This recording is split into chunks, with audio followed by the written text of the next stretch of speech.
Hey guys, welcome back to the channel. Glad to have you here like always. Or actually, I may have to welcome myself back for this one because it's been a while since I've been on here. Where have you been? I have so much to talk to you guys about. As you can hear in the background, the birds are going crazy. You smell that? Love is in the air. We're in prime breeding season. Everyone is set up. And hopefully this year is way better than last year. I haven't made a video in probably about, I want to say a month and a half, and this is probably the longest I've ever gone without making a video. A lot of you guys have been asking me what's going on. You've messaged me, and I try to get back to as many of you as I can, but as you can imagine, I've been very busy, and it all started sometime in late September.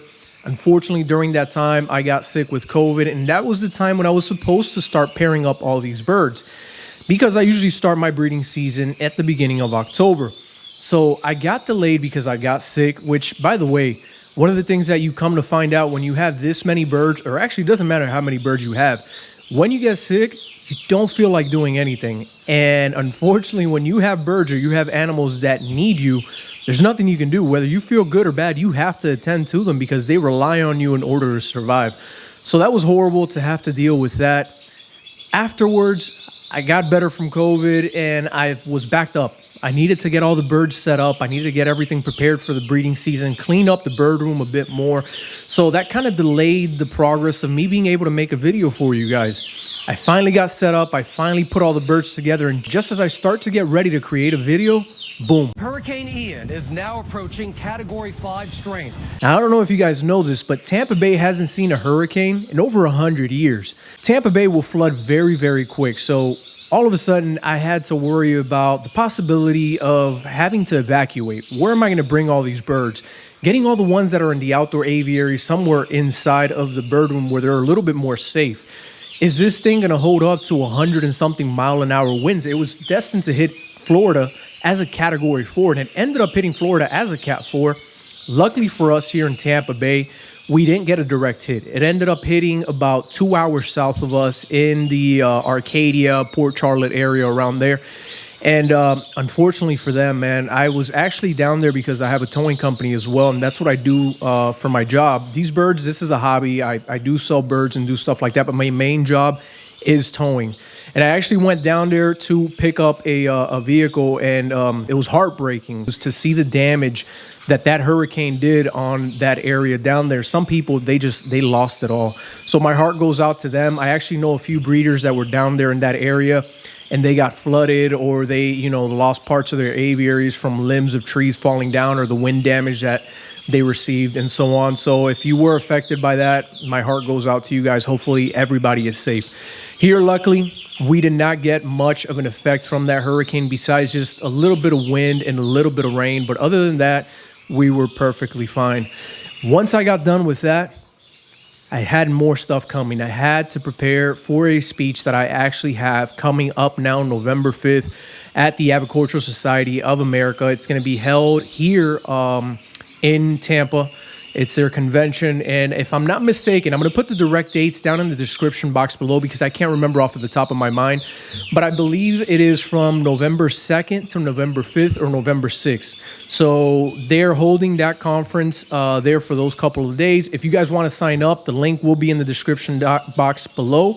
You can go ahead and sign up and go to the convention. My talk is on November the 5th, and I'm going to be honest with you guys, I've never done a talk at a convention or any of these places like this. So as you can imagine, I'm pretty nervous. I'm nervous. That's how I am. Nervous. This is something that has me a little bit rattled, and you would think that I would be used to it because I make videos for you guys and I'm used to being in front of the camera. It doesn't matter how many people watch these videos. It doesn't bother me like that, but I'm doing this in my own home. I'm doing it in a place where I feel comfortable. If I mess up, I just touch that camera and hit re-record.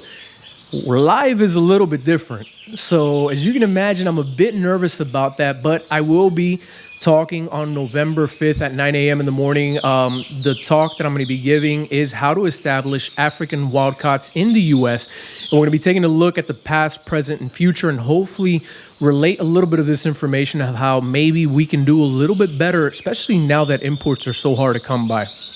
But moving forward, We're finally here. I feel a little bit more prepared for that speech, and I said, you know what? It's time to make a video. I can't keep you guys waiting much longer. So in today's video, what we're going to do is just a quick recap of some of the things that have happened here at Paradise Aviary within the last month and a half.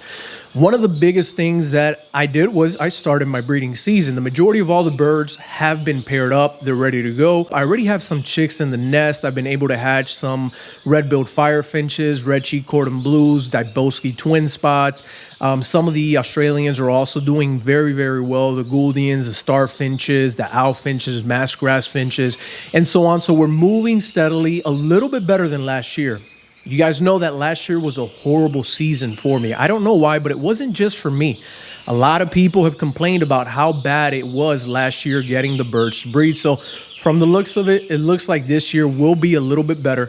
This is the second year. Last year was the very first year. So this is the beginning of the second year that the birds have in this place. So they're more used to this new environment.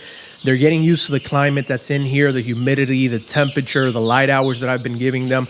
So hopefully they perform a lot better this year and we can move forward from that. The outdoor aviary, on the other hand, the birds have been doing great. The African species, a majority of them are out there and they have been breeding like crazy. They've been doing extremely well. The aviary is completely covered up right now because the last 2 or 3 days we've had a cold snap come through and the temperatures have dropped down. Not drastically, but they've been going into the mid 40s, 46, 47, 48. And that's something that can affect those African species because they're not used to those lower temperatures. So what I like to do during this time is I start to cover it up, make sure that they don't get any direct wind. And on occasions, when that temp goes below 50, I turn on the heater in there and make sure that they stay nice and toasty, especially if they have chicks. Those chicks that pop out of the nest are not used to those temperatures. And here in Florida, unfortunately, when we have a cold snap, it goes from today being in the 90s to all of a sudden overnight dropping into the 40s. And that big fluctuation of temperature can kill those chicks. A couple of other things that you may be noticing on this video right behind me is those little tiny tubes that you're seeing here. You're seeing it on this side as well, and even in the center cages. If you don't know what that is, then you better hang on to your seats. Hang on to your seat, baby, because this one's a screamer. That is an automatic water system. Now, I know I did a video in the past, probably a month, 2 months, 3 months. I can't remember. I've done so many videos, it's hard to keep track of it. But the one where I talk about the water and how I offer water to my birds, the water tubes. I'll be honest with you guys. I got tired of cleaning water tubes. I got tired of changing water tubes. I can't do it anymore. I am done. There's too many cages here. There's the outdoor aviary. There's the ones that I have in the garage. It's too much. I'm done. So what I ended up doing was I invested and I bought that automatic water system. That is going to be a whole completely new, different video that I'm going to do for you guys where I'll go ahead and show you an unboxing of the water system. I'll show you exactly what is needed to set it up, how hard it is to set up, what happens when you first start to teach your birds how to drink from that. By the way, that is a pain to get the birds to learn how to drink from that, but it's little steps, little by little, with patience and time, you get them used to it. And that's pretty much what I'm going through here. As you can see, some of them are connected, some of them are not. But so far, I probably have a little bit more than half of the aviary already drinking from these automatic water systems. So it makes it a little bit easier for me. It frees up more time for me to make, one, videos like this for you guys, two, do other important things that I need to get done. And it's just, I have more time because unfortunately, anytime that I would do the water for the birds, I would be gone probably for about a good 2 hours. It would take me to do water for every single one of these cages. There's 200 cages inside of this bird room. And it would take me about 2 hours between refilling and cleaning the bottles to make sure that they were clean and refilling it with water and putting them back on. So I'm done with that. If I could save that, if I could save those 2 hours every 2 or 3 days, which is about the time that I would change it, then that'll give me more time to do other things. So that has me happy. Another thing that you could probably notice on this side over here, which I'll go ahead and show you, is the paper roll system. Finally got the paper roll system installed on the top 3 rows of the cages. I still haven't done the bottom cages yet, but this thing is a game changer, actually. It makes it so much easier. All I have to do is go to one end, pull the paper roll, and it continues to flow through. It cleans everything out like that in seconds, instead of having to take each individual tray and get that done. So that also saves me a lot of times, which in return will hopefully relate to me possibly making more videos. The center cages back here, unfortunately, those did not have the space for me to run the paper system through the center. So those, I still have to scrape the trays and maybe come up with something different for that. But just between the paper roll system on this side of the wall right over here and on this side of the wall, oh, it makes a huge difference. I literally have more time to do other things that the birds need, like checking eggs, nest inspections, banding chicks, feeding more often, doing things that are a little bit more important. And now the birds constantly have a fresh supply of water. There's no more water getting dirty. I don't have to worry when I go on trips anymore. That's one of the biggest things. My biggest fear was going on trips and thinking about, is a person that's going to come, are they going to look at 200 water bottles and make sure that all 200 of them have water in it? Because even me, sometimes I would miss 1 or 2 bottles and I wouldn't notice. So for someone who comes in here and knows nothing about this bird room and has never done this before, it can be very difficult to spot those little things. So just going out and not having to worry about the water makes a world of a difference. So that's a video that I got to do for you guys. Another video that I will have coming up, and this is something that I don't feel very proud having to talk about this, but it is something that many people have problems with, is I've kind of neglected at outdoor aviary, and I usually would make sure that it was very sealed to the point where even bugs couldn't get in.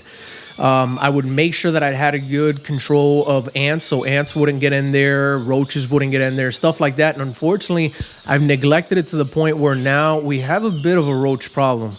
But I do have a video coming out showing you guys exactly how it is that I got rid of that problem. I was able to get it fixed little by little with some time and patience, and you guys will get to see that. So if you're having problems with bugs in your outdoor aviary, that's going to be a video that you may want to stick around to see. I don't know exactly when it's going to be done, but hopefully within the next week or two, it will probably be the next one to come out. Other than that, there hasn't been pretty much anything else. I think that pretty much sums it all up. Been busy with work, the family. As you guys can imagine, the baby's growing. She's already 1 year old, October 16. She turned a year old, so it's incredible how fast time flies. I remember I started this aviary, or I put the birds in this aviary when me and my wife were in the hospital waiting for her to be born. And now, just like that, a year has passed by. So it's incredible, guys. Very happy to be able to finally do a video. Eventually, there are more coming, so bear with me. I hope you guys have enjoyed this one and you know a little bit more of what's been going on here at Paradise Aviary. Like always, I hope you all have a wonderful day and we will see each other in the next one. Bye.